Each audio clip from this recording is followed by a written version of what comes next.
They stood in front of the chair like guards. "You're not mentioned in the will," Randall said flatly, folding his arms. Trevor added, "It's just for immediate family." I looked at my sons, 2 grown men in tailored suits, and for a second I couldn't breathe. Immediate family, I gave them life. The room was cold despite the elegant curtains and polished oak table.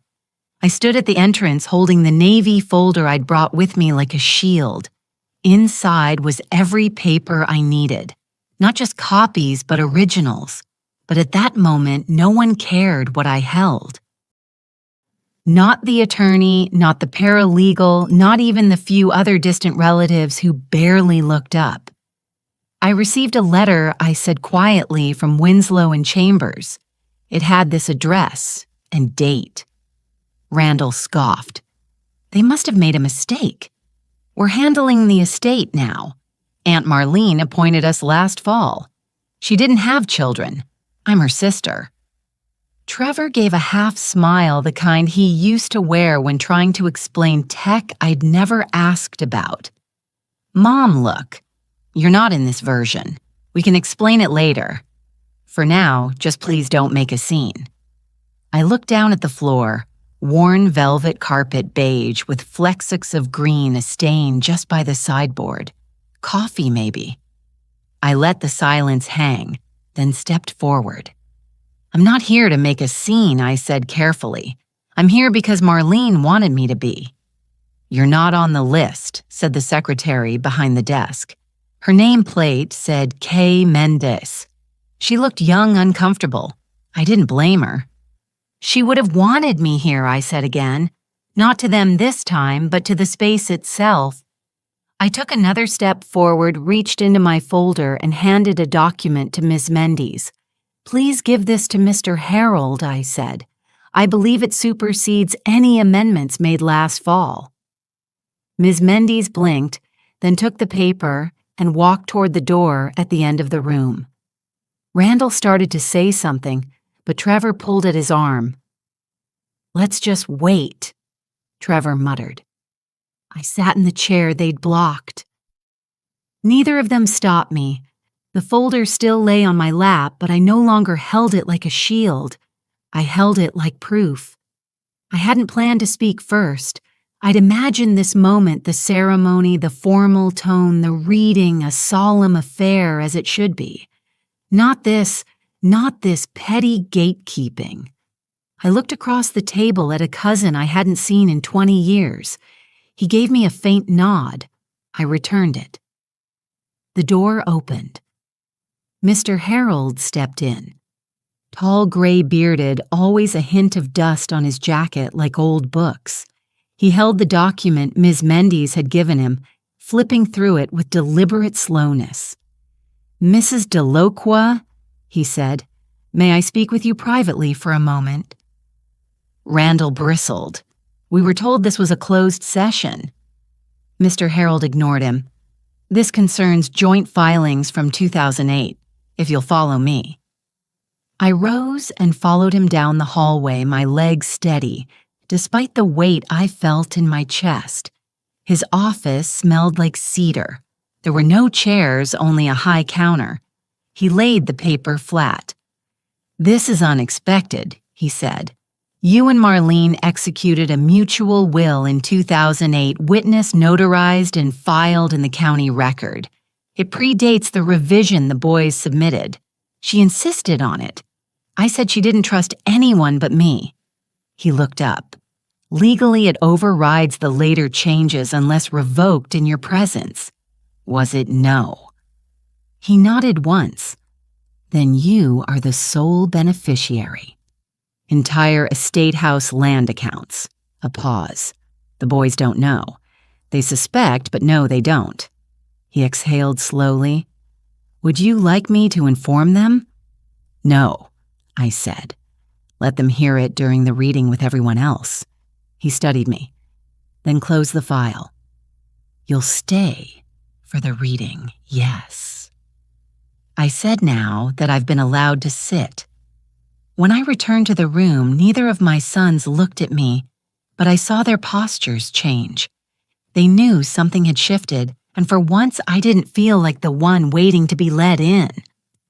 The house was quiet when I got home that evening, but not the comforting kind of quiet. It was the kind that made you feel like even the walls were holding their breath.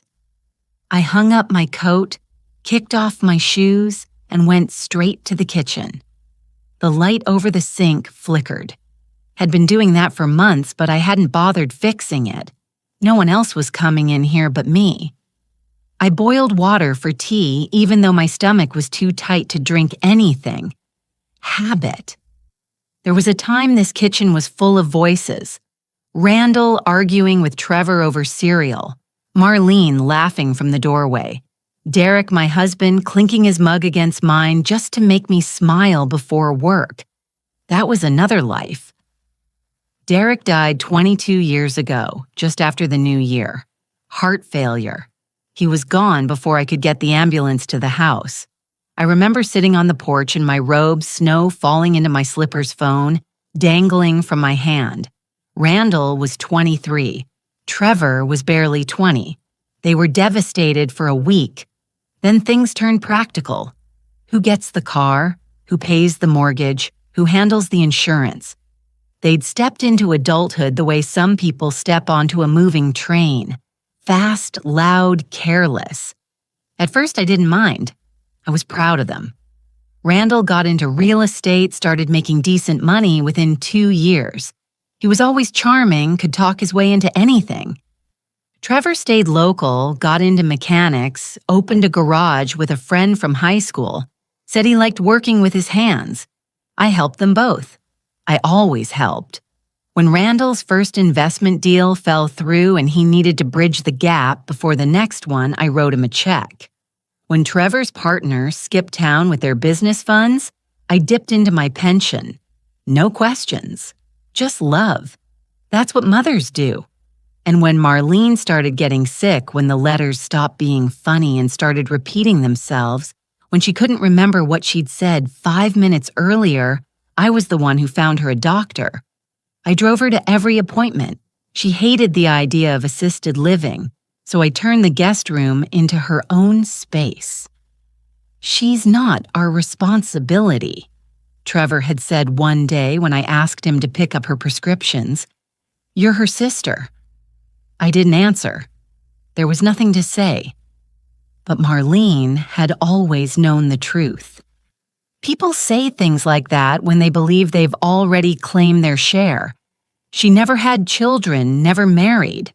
Said she had enough family to manage. Thank you. She was witty, sharp, wore perfume even when she didn't leave the house. One night, maybe a year after she'd moved in, she asked if we could write our wills together. People change their minds when there's money on the table, she said.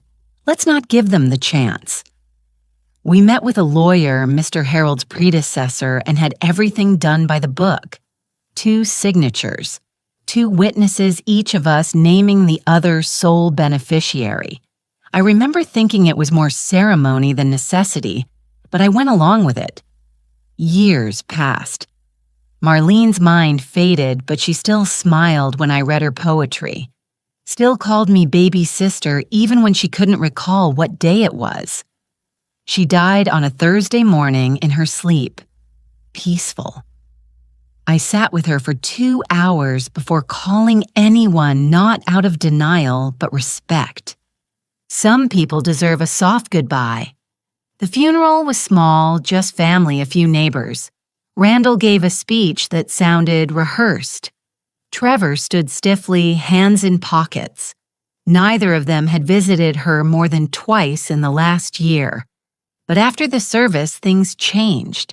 They both started asking about the estate. Randall called more often. Trevor came by unannounced. They offered to help. You shouldn't handle this all alone, Mom. I let them. I watched. I waited.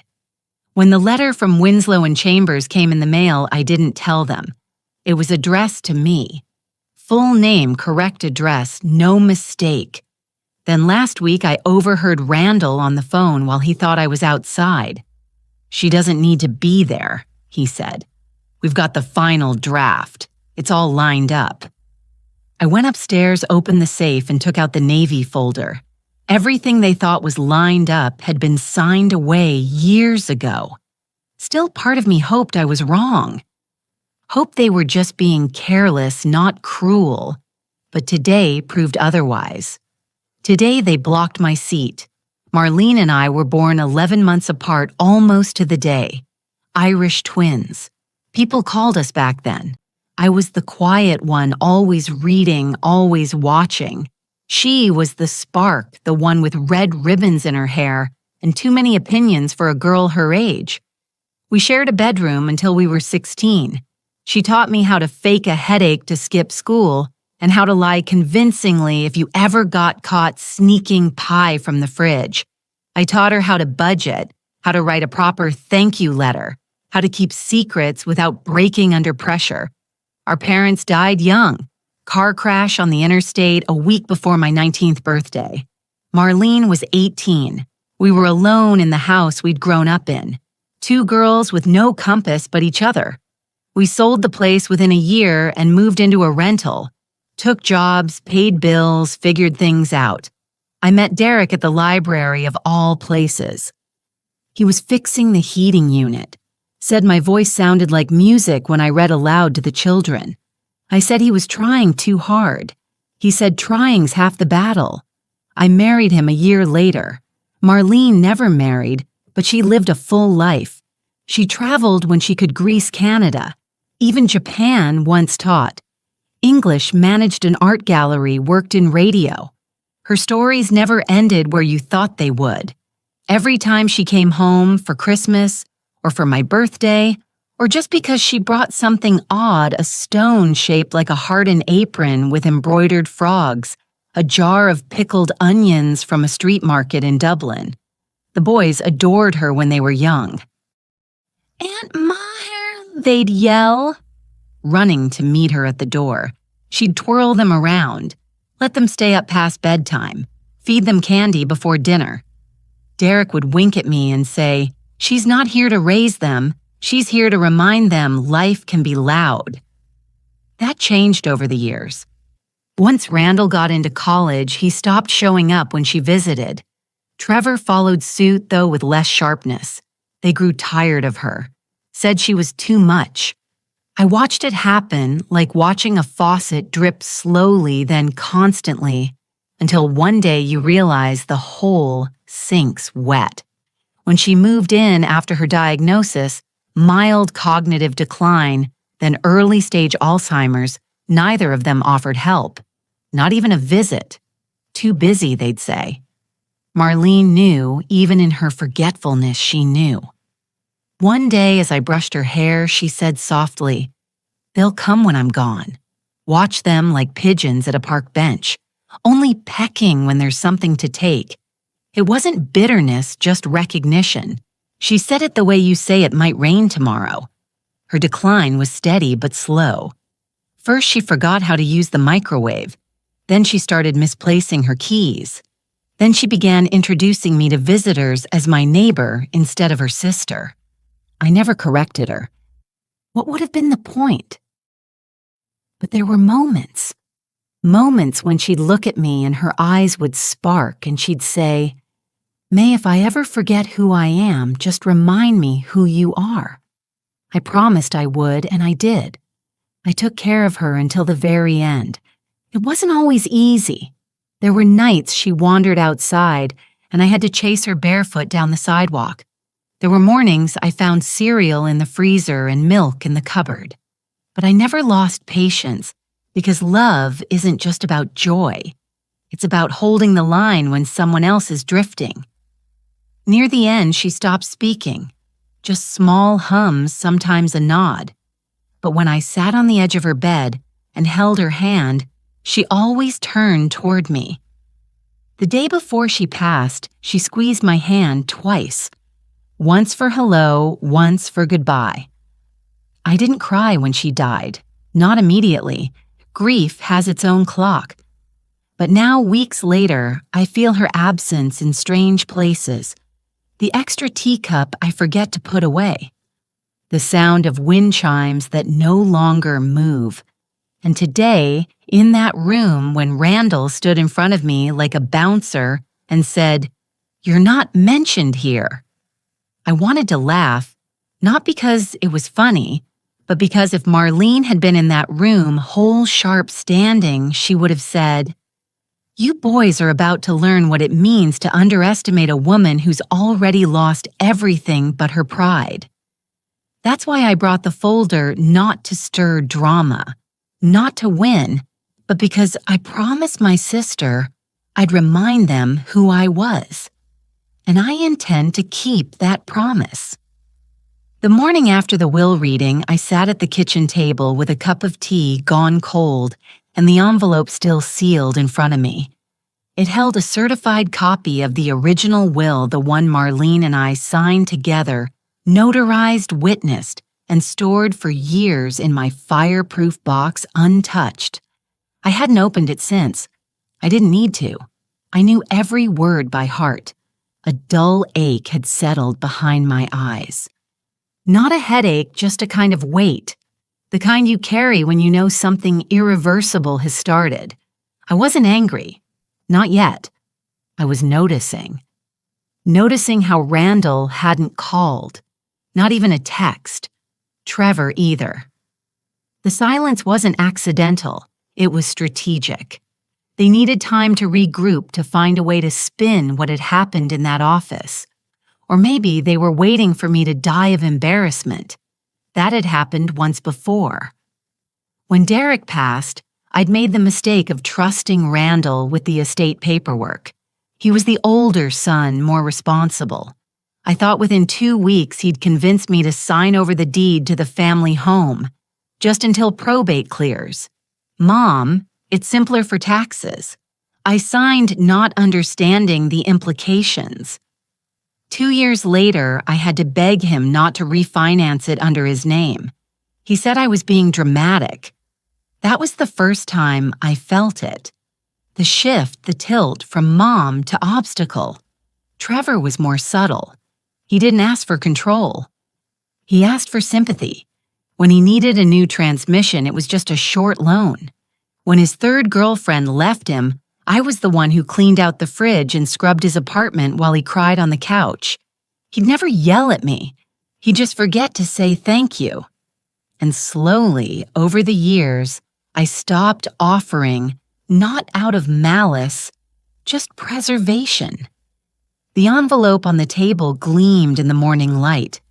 I reached out, opened the flap, and slid the papers onto the table. My handwriting was there beside Marlene's on the last page. Firm, clean, no trembling in the pen. We'd been so sure, so united. This document is irrevocable unless jointly dissolved with written consent of both parties it read. She never revoked it, and I never wanted to.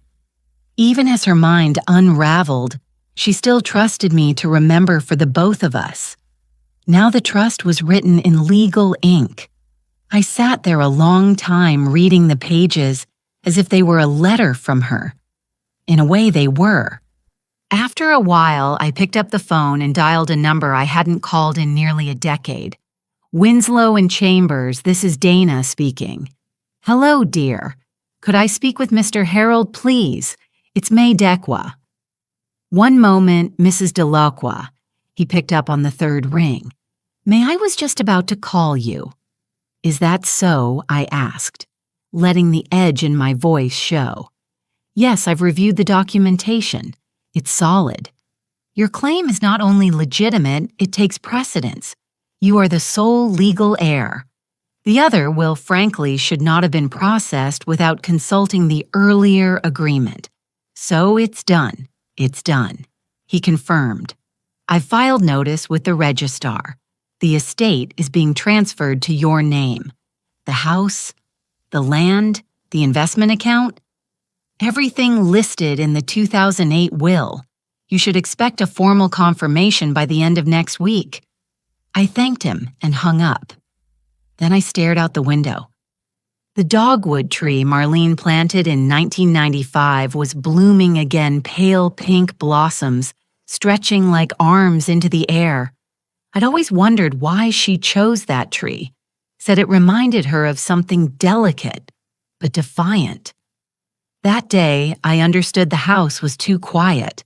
Not the silence of peace, the silence of anticipation, like the second before a doorbell rings. And I knew they would come. Not today, but soon. They would come with apologies, explanations, justifications, all dressed as concern. They would come with flowers they didn't choose and smiles that didn't reach their eyes. They would say things like, "We were confused, and it's not what you think." And I would nod because I've learned that nodding often tells more truth than words. That's when I made my decision not about revenge. That was never my goal. But clarity. This wasn't about making them suffer. It was about making sure they never again mistook my silence for weakness. I reached for my notepad, wrote down a name, then a second, then a third. A plan was beginning to form, one that would take patience and precision, and me fully awake, fully present, fully unwilling to be ignored. Not anymore. I didn't tell anyone I was going to see a lawyer. Not that day. Let them think I was still sitting in my kitchen, stunned, wounded, waiting for the phone to ring. Let them believe I was curled up in some armchair looking at old photo albums, whispering their names through tears. Let them believe it because that's the version of me they were most comfortable with. The quiet woman who forgave, and stepped back without asking for space at the table. But I wasn't walking into Harold's office for tears or pity. I had a folder in my handbag and a list of names on my notepad, and I had one very clear goal. Mr. Harold looked up from his desk, surprised. May he said, standing, "You didn't need an appointment, but I'm glad you came. I want to formalize the transfer," I said, sitting without waiting to be invited. All of it. I want the titles, the bank assets, and the documents updated, and I want protections in place. He blinked. Protections? Yes. Legal locks. I don't want either of my sons accessing a cent of this estate. Not through proxy, not through power of attorney, not even through charm. I paused. Especially not through charm. Harold cleared his throat, reached for his pen. "We can draft a restriction clause. You're within your rights, and the property titles can be updated to reflect sole ownership. That process takes a few weeks. I'd like to move on the accounts immediately. There's too much liquid cash sitting vulnerable." Understood. He opened a folder, pulled up forms. As he filled them out, I looked around the room. His office smelled of paper and lemon oil. Not expensive, not fancy, but it was steady, reliable, like Derek's workbench used to be full of tools that did what they promised. "I also want to open a trust," I said, interrupting his pen. "A living trust for someone who actually still treats me like a human being." "Do you have a beneficiary in mind?" I nodded. "Her name's Claire. Claire Whitlow, my cousin's granddaughter. She's 26, works nights at the city library, visits me every 2 weeks like clockwork, never asked me for a dime." He looked up, slightly amused. "And you want to make her the successor to Marlene's estate?" "Not all of it, but a portion. Enough to set her free from struggle. Enough to let her breathe." He smiled gently. "That's generous of you." "No," I said. "It's appropriate." We worked in silence for some time. I signed where needed, read every clause, asked questions. Mr. Harold never rushed me. That I appreciated. When everything was in motion, I sat back. "There's one more thing," I said. He raised his brow.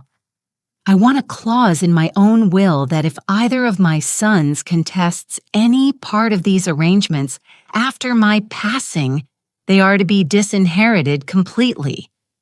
Harold didn't flinch. "You want to include a no contest clause?" "Yes." He jotted it down without another word. Some might say that was petty harsh even, but people who say that have never looked into the eyes of their own child and seen calculation instead of love. I left the office with a small stack of paperwork and a strange sense of calm. It wasn't joy, not exactly. It was more like the quiet after a storm when the air is still charged, but the sky is finally open. I took the long way home, drove past the elementary school where I'd taught for nearly 30 years. The playground was empty swings swaying in the breeze. I used to walk that way with Randall in one hand and Trevor in the other, their jackets half-zipped and their cheeks red from the cold. They'd fight over who got to push the doorbell. Now they wouldn't even push open a door for me. At home, the answering machine was blinking. 2 messages. I pressed play. First was from Trevor. "Hey, Mom, just wanted to check in. Hope you're okay. Randall and I were talking and we think maybe we should all sit down soon. Clear the air. Get things straight." Second was Randall. "Mother, I think there's been some confusion regarding the will. It's possible there was a clerical issue. We're working on clarifying things, but we'd appreciate it if you could forward any documents you brought to the meeting for transparency." Transparency, I almost laughed. That's the word people use when they're trying to see through you, not with you. I deleted both messages. Then I sat down and wrote 2 letters. One to Randall, one to Trevor. Short, calm, clear. I received your messages. I'm not interested in discussing the estate at this time. All matters are being handled through my attorney. Please direct any further questions to him. Mother, no apologies, no warmth. They'd get the message. I wasn't angry. I was awake. And when a woman wakes up after years of giving, of softening her edges to fit into the corners others carve for her, she doesn't go back to sleep. Not ever again. The next morning, the doorbell rang at 9:07. I was still in my robe, coffee in hand. Through the window, I saw a silver car parked haphazardly at the curb. Randall's. He hadn't parked in front of my house in years. Always too busy, always on the other side of town. I didn't answer right away. Let him wait. The second ring came faster, sharper. He was always impatient when the world didn't move on his schedule. When I opened the door, he gave a smile I recognized from every family Christmas after Derek died. The kind of smile that didn't quite touch his eyes. "Hi, Mom," he said like we hadn't just stared each other down across a lawyer's desk 2 days ago. "I was in the area," I raised an eyebrow, "at 9:00 a.m. on a Saturday. He laughed like I was joking. "May I come in?" I hesitated. Then I stepped aside. Not because I wanted to, but because I wanted to see how far he'd go. He walked in like he still remembered the layout, looked around like something had shifted, though he couldn't name what it had, but not the furniture. I didn't offer coffee. He sat on the edge of the armchair, fingers-laced suit jacket too formal for a drop-by. "I wanted to talk," he began. "There seems to have been some miscommunication with Marlene's documents. Trevor and I were blindsided." "Were you?" I asked softly. He paused. "Well, yes. No one told us there was a prior will, one that overrides the new one, because you didn't ask." He blinked. "You assumed I continued. You assumed she left it all to you, that I would sit quietly nodding along like I always did. I wouldn't put it that way. No, you wouldn't. I folded my hands in my lap. But I would, and I just did." The pause that followed was thick with things neither of us said. Then he leaned forward. "Mom, we're family. We should be on the same page here. We can fix this. We can find a solution." His voice had that lilt again, that edge of persuasion. "You're very good at what you do, Randall. Selling people things. I'm not trying to sell you. You sold me the first time I interrupted when you said I needed to sign over the house for taxes." He shut his mouth, looked down. There it was. "I'm not angry." I said, "That's not what this is. I'm done. I've made arrangements. Everything is being handled legally, and if you try to challenge it, you'll be disinherited from anything I still control." He looked up. "You're really going to cut us out? I'm going to stop rewarding neglect." He sat back, and for the first time in years, he had nothing to say.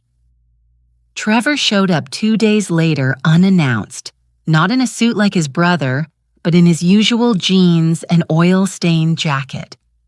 He didn't knock at first, just stood on the porch, shifting from foot to foot like a boy waiting to be called inside. I watched him through the curtain for a full minute before I opened the door. He smiled sheepishly. "Hey, Ma." It had been years since he'd called me that. "You here for a chat or you need something fixed?" I asked. He scratched his neck. "Maybe both." I stepped aside. He walked in, took off his boots without me asking. A detail Randall had forgotten. Sat at the kitchen table like he used to when he was broke and trying to avoid admitting it. I made tea, old habits. We sat in silence while it steeped. "You know," he said finally, "I didn't know about the old will. Randall handled everything with the lawyers. I just trusted him." I stirred my tea. "You always did. Guess I shouldn't have." I looked at him. He seemed tired, older than I remembered, even with the same boyish mouth. But I knew better than to mistake fatigue for repentance. He reached into his jacket pocket and pulled out an envelope, slid it across the table. "I don't want money, Ma. That's not why I'm here. This is everything you loaned me, all the numbers." I made a list. "I know I can't pay it back all at once, but I want to." That stopped me. Not because of the gesture. I knew how people like to offer just enough to appear noble, but because of the math, every number was right. Down to the $50 I'd slipped him for a tow truck 6 years ago. I picked up the paper. "You kept track." He nodded.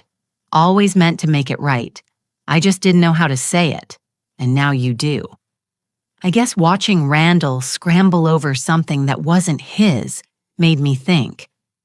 I let the silence hang between us. "I was angry," he added, "at the reading, at you, at Marlene, at everything. But I wasn't surprised." "Not really. Why not?" "Because you're not stupid, Ma. You were never stupid.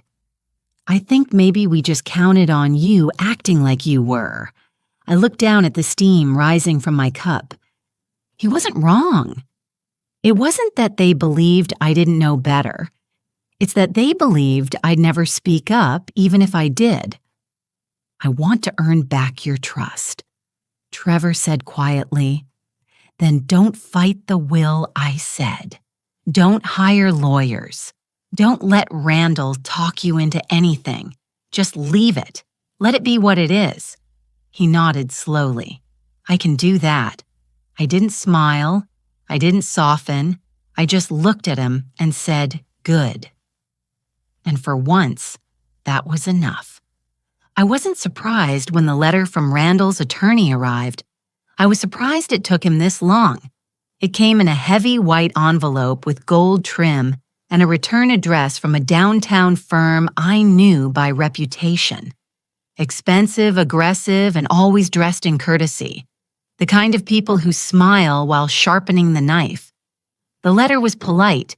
It used words like unfortunate discrepancy and pending clarification and amicable resolution. It requested a brief consultation to align understanding. It didn't mention money, but it didn't have to. It ended with, "Our client hopes to avoid formal litigation, but reserves the right to pursue all legal remedies should discussion fail." I read it once, then again, then set it down. Somewhere deep in my chest, something old stirred. Not fear, not quite. More like memory. A memory of the girl I once was sitting in a crowded office with Derek signing our first mortgage papers, while a broker talked over me like I wasn't there. I hadn't spoken up then, not once. Just nodded and signed and smiled when it was done.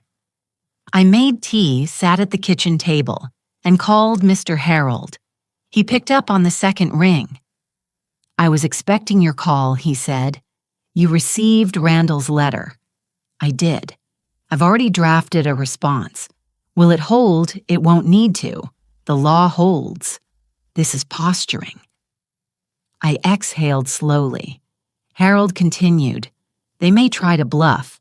They might even file something just to rattle you, but the will stands. May. It's unshakable." I believed him. Still that night I didn't sleep. I lay awake thinking not of the estate or the paperwork, but of Randall at 7 years old standing at the edge of the pool, afraid to jump. Of how I'd stood in the water with my arms open, promising I'd catch him. And I did every single time.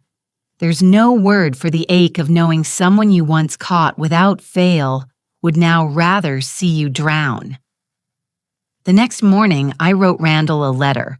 Not through lawyers, not for court. For him, it was 1 page typed. "Randall, I received your attorney's letter. You've made your position clear. Here's mine. I will not rescind the will. I will not entertain compromise. I will not sit across from men who see me only as a delay in their plans. You've already taken enough from me. I'm simply choosing for the first time not to give you more." Mother, I printed it, folded it, placed it in an envelope with no return address, drove to the post office myself, and dropped it in the slot. I didn't feel victorious or vindicated. I felt like someone who'd set down a heavy box after carrying it too far for too long. When I got home, the light on the answering machine was blinking. Claire's voice. "Hi, Aunt May. I hope this week hasn't been too heavy. I baked lemon squares, the kind you like, with extra zest. I'll bring them by tomorrow. Okay? I miss you." I smiled. For the first time in days, I smiled.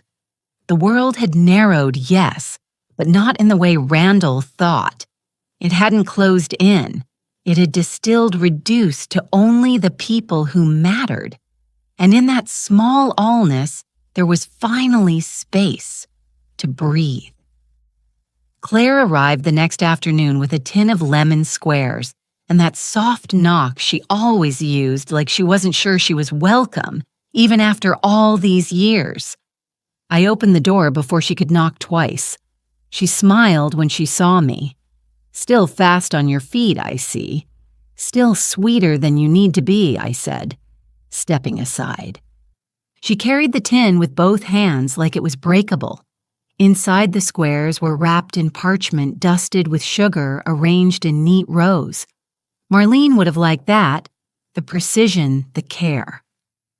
We sat at the table, same as always. I made us tea poured from the good pot, the one with the tiny crack under the handle. Claire never mentioned the crack. She just held her cup with both hands and listened. "Have they called again?" she asked after a while without naming who. "Randall sent a lawyer. Trevor came by twice, and I told them what needed saying." She nodded, eyes lowered, picking at the edge of the parchment. "I'm proud of you." That caught me off guard. I almost laughed. I couldn't remember the last time someone said that to me. I looked at her. 26, hair always half-tied, freckles across her nose, kindness in every movement. She was Marlene's blood, not mine by birth. But family finds its way. "You remind me of her sometimes," I said. "Not the way you look, just the way you carry yourself." Claire's eyes softened. She was good to me. Even when she forgot my name, she still held my hand like she knew me. She did know you. Her heart never forgot. We sat a while longer, drinking tea, eating lemon squares in silence.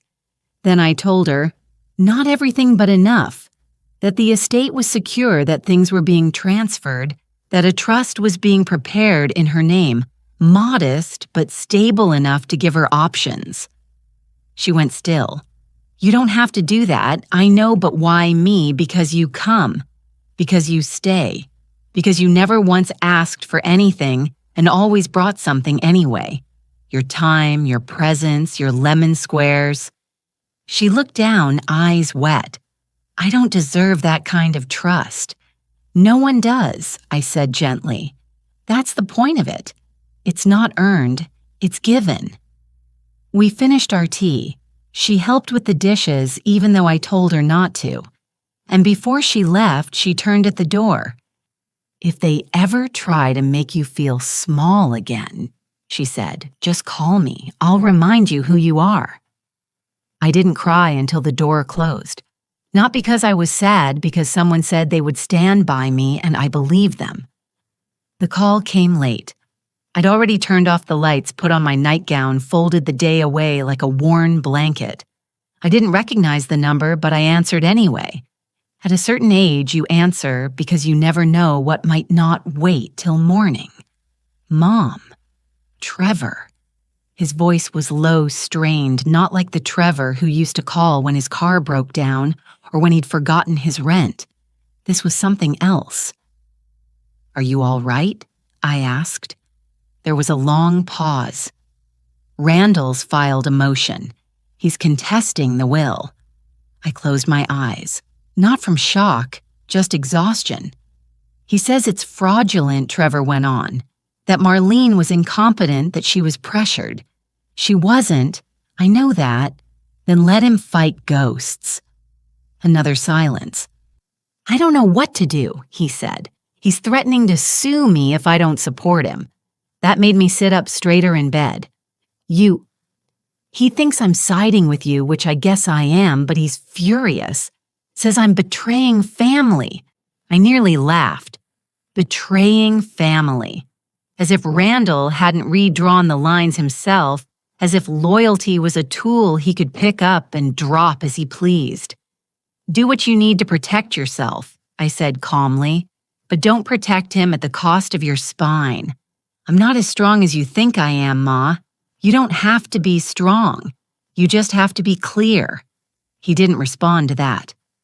You're not a boy anymore, Trevor. You don't need your brother's permission to be decent. He sighed. I wish Dad was here. I did too. Derek had a way of settling things, not with anger, but with presence. He'd say one sentence and people would stop talking. He believed in fairness, but not fools. Dad would have told you to stop asking what Randall wants and ask yourself what's right. I know. I also know you're scared. That's okay. Just don't let fear be the loudest voice in the room. We talked for a few more minutes. Nothing dramatic, no confessions, just the quiet trudging of two people trying to find the edge of a mess someone else made. After we hung up, I stayed awake a long time staring at the ceiling. Randall wanted a war. Fine, he could have one. But not with fists, not with shouting, with silence, with boundaries. With the kind of dignity that doesn't flinch when insulted or bend when pushed. I made tea, sat by the window. The night was soft, wind brushing the trees, stars peeking between clouds. Randall had no idea what it meant to be truly alone. But if he kept going, he'd learn. And it wouldn't be me who taught him. It would be the echo of every door he slammed shut. The house was quiet again, but not the kind of quiet that unnerves you. It was the kind that holds its own shape, a stillness earned, not imposed. I watered the plants. I straightened the Afghan on the back of the couch. I folded the laundry slowly, methodically, as if every shirt and towel deserved my full attention. I hadn't always been this way. Years ago, when Derek was alive and the boys were young, everything was movement. Cereal bowls, half-rinsed jackets tossed over chairs, school papers scattered across counters. Back then, silence was a luxury. Now it was my companion. It was almost noon when the mail arrived. Thick envelope legal stationery, the courthouse seal stamped on the front. Randall had followed through. I opened it at the kitchen table with my letter opener, a small brass thing I'd had since 1974, a retirement gift from my first principal. Inside, a formal notification of Randall's motion to contest the estate. Accusations of undue influence, allegations of mental incompetence on Marlene's part, a request to freeze asset transfer until a judge could review the will. There it was, in black ink. A son suing his mother. I set the letter down. Not slowly, not dramatically, just set it down. Then I picked up the phone and dialed Harold. Received it, I said when he answered. So did I. What's next? I respond. Then we wait. Will it hold anything up? He hesitated. It might temporarily. I nodded even though he couldn't see me. Let me know what you need. I already filed a response. It'll be fine, May. We're still on solid ground. After the call, I made a sandwich, ate it while standing. Then I walked to the bookshelf and pulled out Marlene's favorite album. Thick leather worn at the edges, full of photos from years most people had forgotten. There she was in 1986, standing on a boat in a denim jacket 2 sizes too big.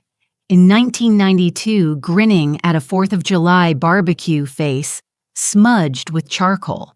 In 2003, standing beside me in front of the old library holding hands. She didn't look incompetent. She looked alive. And now, somehow, she was being made into an argument. That was the cruelty of it. The way Randall wasn't just challenging me, but erasing her, painting her final years as feeble, her choices as tainted, her judgment as invalid, as if love made her less capable, as if trust made her a fool. I sat with that for a long time. The anger didn't come all at once. It arrived like a low tide creeping up the shore until the soles of my feet were wet. And when it reached my knees, I stood up. I walked to the hallway closet, pulled down the fireproof box again. Inside Marlene's journals, not all of them, just the ones from her final years. She'd stopped writing toward the end, but before that, she'd written plenty. I flipped through pages, entries about her illness, about me, about how she wanted her estate handled, about her decision to keep the old will intact. Her handwriting was strong, her sentences were clear. No confusion, no fog. I made copies of the most relevant entries, took them to the print shop the next morning, bound them, labeled them. When I mailed them to Harold, I included a note. If they want proof of her mind, give them her words. I didn't wait for Randall to call. I didn't care if he did. I'd stopped explaining myself years ago. I'd just forgotten to act like it. At the bank, they offered me coffee. That was new. The woman behind the desk. Dana, polite, efficient, young enough to be one of Claire's friends, called me Mrs. DeLoqua with careful respect. Not because I asked her to, because Harold had called ahead. I have the paperwork here, she said, sliding a folder across the desk. It authorizes the transfer of all account holdings into your name, fully separated from the previous estate structure. I nodded. And the trust being set up as we speak. The funds will remain secure until you assign disbursement instructions. I signed one page, then another. My name on each line, my hand steady. I'd been afraid once of banks, of lawyers, of terms like irrevocable and power of attorney. I used to smile and nod while men explained things I already understood just to keep peace. Now I asked questions. Now I signed without apology.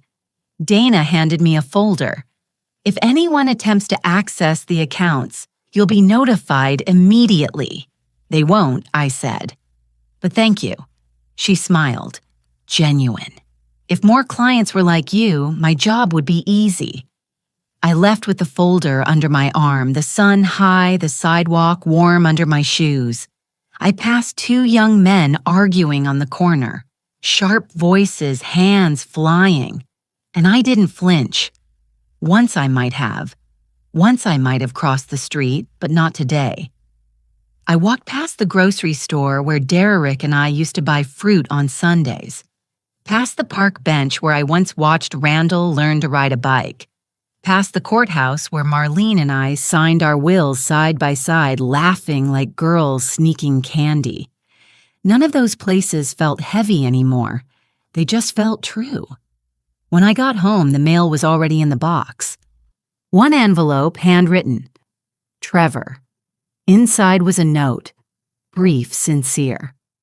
Ma, I told Randall I'm not joining the lawsuit. He didn't take it well. Said some things I won't repeat. But I'm not backing down. I'll pay back what I owe you, even if it takes 10 years. I hope one day you'll believe I mean that. T. I sat at the kitchen table with the letter in my lap, breathing in its weight. He'd made a choice, a real one, not perfect, but brave. That night, I went to my closet and pulled down a different box, one that held the beginnings of my own affairs. Bank documents, insurance forms, a draft of my will, still incomplete. I sat on the floor, papers spread around me like a map. For once, I didn't feel overwhelmed. I felt steady. And that's when I started writing. Not just the legal language, though. I included all that clear and firm, but more a letter to be opened after I'm gone. To Claire to explain what was hers and why. To tell her she reminded me what family could feel like without demand or debt or weight. To tell her that I chose her not because she was perfect, but because she was present. And to thank her quietly for coming back every time when others walked away. I wrote the final line just before midnight. You gave me back something I didn't know I'd lost, the right to decide how my life ends, not in silence, but in peace. I sealed it, filed it, and went to bed with no noise in my chest, no ache in my bones, just quiet, the kind that doesn't ask for anything, the kind that stays. I heard the knock before I saw the car. 3 short raps, not urgent, but certain. When I opened the door, Randall was standing there. No suit this time, no briefcase, just a windbreaker, jeans, and a look I hadn't seen on his face since he was a teenager caught in a lie. He didn't ask to come in. Good. I figured I'd try one last time, he said. I said nothing. Let him fill the silence. I know you're angry. Do you? I asked. He looked down, then up again. I've been thinking about what Trevor said, about what you said about Marlene. Still, I said nothing. I know I handled things badly. Badly. What a careful little word. Like knocking over a glass of water, not betrayal, not disrespect. Just badly. I was trying to protect the estate, he continued. I thought, you thought she didn't know her own mind, I cut in. You thought she couldn't possibly have made a decision without consulting you. His jaw clenched. She was slipping. Mom, you know she was. She was, and she still had more clarity than you did. He opened his mouth, then closed it again. I stepped onto the porch, closed the door behind me, so we stood outside, exposed to the wind. I didn't want his presence clinging to the walls of my home. I have nothing left to give you, I said, and I won't pretend to respect someone who tried to strip dignity from the dead just to get paid. You think I'm some kind of monster? No, I think you're a boy who never learned how to lose. That hit. He didn't speak, just looked out at the yard where the wind had scattered dogwood petals across the steps like confetti. I used to admire you. I said, quieter now. Not because you were successful, but because you made things happen. You had drive, focus, charm. He nodded, still not looking at me. But somewhere along the way, you started believing you were owed. That success meant you couldn't be challenged. that anything outside your plan was a mistake to be corrected. I was scared, he said. When Dad died, we all were scared. He looked at me finally. So what now? You never speak to me again. I'm speaking. Now, I said, but I'm not going to reward your behavior with comfort. He exhaled. You're really going to leave it all to Claire. Some of it. The rest is going to causes that mattered to Marlene. The library, the children's shelter, places that gave more than they took. He rubbed his hands together, cold now. Then I guess this is it. Yes, I said. And it was. He turned, walked down the steps, got into his car. No yelling, no slamming, just a slow pull away from the curb. I stayed on the porch long after he was gone. The wind quieted. The light shifted. I sat on the bench Derek built and watched a squirrel dart across the lawn, unaware of the century of life echoing around it. I didn't feel triumphant. I felt clean. There's a kind of grief that comes after clarity. Not the grief of loss, but of letting go of what never really belonged to you. Expectations, illusions, roles you played so long, you forgot they weren't yours to begin with. I wasn't just their mother. I was a woman, a sister, a teacher, a keeper of promises. And I had one more promise to keep to myself. No more shrinking, no more smoothing over, not even for blood. The courtroom was smaller than I expected. I'd only seen it once before, years ago when I was called for jury duty. Back then, it had felt grand intimidating. All wood paneling and polished railings, a place built to make people feel small. But today, it didn't feel that way. Not to me. Harold sat beside me, calm, composed. He'd brought copies of everything. The 2008 will, the notarized statements, Marlene's journal pages, even a photograph of the two of us signing the document at the county office. Randall sat at the other table alone. His lawyer had called in sick, or so the clerk whispered. I didn't believe it. I think the man simply saw the writing on the wall and chose not to stain his name, chasing a ghost of a claim. The judge was a woman, middle-aged, sharp-eyed with no patience for performance. She read through the case file, asked Harold 2 questions, then turned to Randall.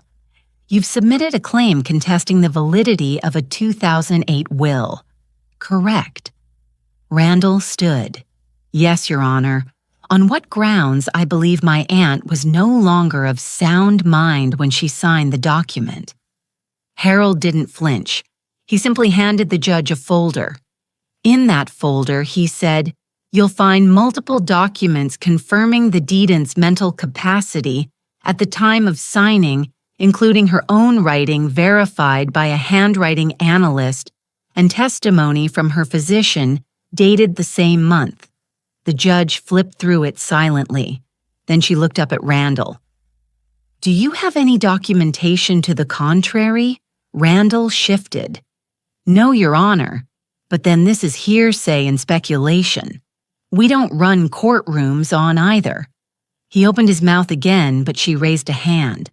I've seen enough, she said. There is no merit to this contest. The will stands as written. Motion dismissed. Just like that, she struck the gavel once short and final. Harold leaned toward me and whispered, It's over. I nodded, not because I didn't believe him, but because I'd already known. Randall walked out without looking at me.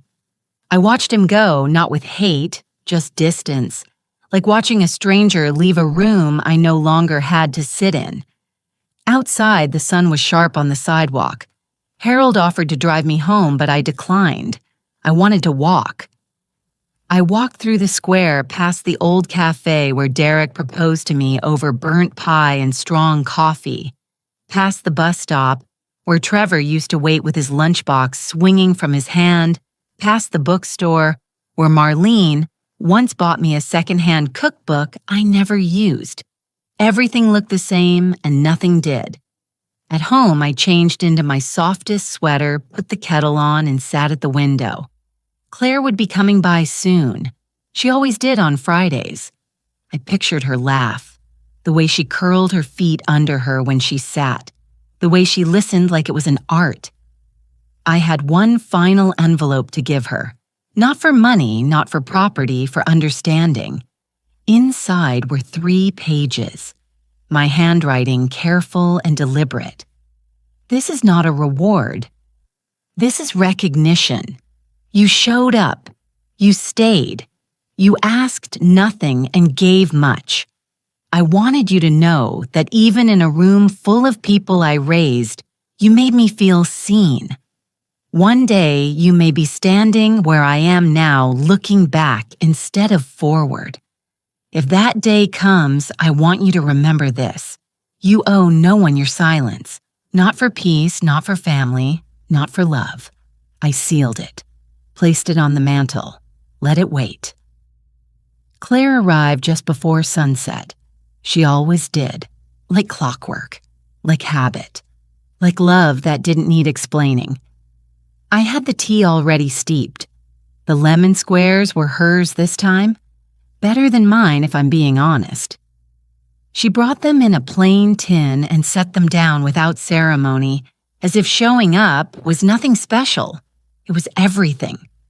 We talked, but not much. She told me about a new librarian at work who whispered instead of speaking.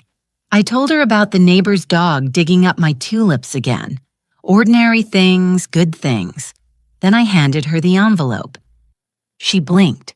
What's this? Just words I said, but ones I want you to have. She didn't open it, just held it like it mattered. That was enough. I think I'm done now, I said softly. With what? With waiting for something that was never coming. She looked at me, that gaze of hers that sees more than it should. You're not angry anymore. No, I said I'm not. I'm something better. She smiled, and for a moment I saw Marlene in her again, the way her eyes creased, the way her face softened when she felt understood. We finished our tea. Watched the sun dip behind the fence. When she left, she hugged me longer than usual. And then I was alone, but not lonely. The house held a different quiet now. Not the silence of absence, but the hush of completion. Everything had a place again. The papers filed, the words said, the boundaries drawn, the love, the real love left standing clear and upright. I think a lot these days about what we leave behind. Not just money, not just things, but truth and memory and choice. There was a time when I believed my silence was a kindness, that not rocking the boat was my role, that being good meant being agreeable, pleasant, invisible. I don't believe that anymore. I believe in decency, yes, but not at the cost of self. I believe in family, too, but not the kind that only remembers you when there's something to inherit. And I believe in love deeply, but I no longer mistake it for obligation.